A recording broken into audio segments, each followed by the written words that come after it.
മുകേഷ് എന്ന് പറയുന്ന വ്യക്തി അയാൾ ഒരു ഹാബിച്വൽ ഒഫൻഡറാണ്. നിരന്തരമായി സ്ത്രീകൾക്കെതിരായിട്ട് അതിക്രമം, അത് ലൈംഗിക അതിക്രമം മാത്രമല്ല, ക്രൂരമായ വയലൻസ്.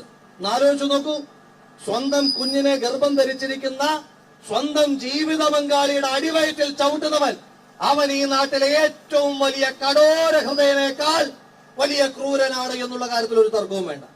ഈ മുകേഷും നമ്മുടെ ഗോവിന്ദച്ചാമിയുമൊക്കെ ഏതാണ്ട് ഒരേ ലൈനിൽ വരുന്ന ഹാബിച്വൽ ഒഫൻഡർമാരാണ് എന്ന് അദ്ദേഹത്തിന്റെ മുൻ ഭാര്യ തന്നെ സാക്ഷ്യപ്പെടുത്തുകയാണ്. വ്യത്യാസം എന്താ?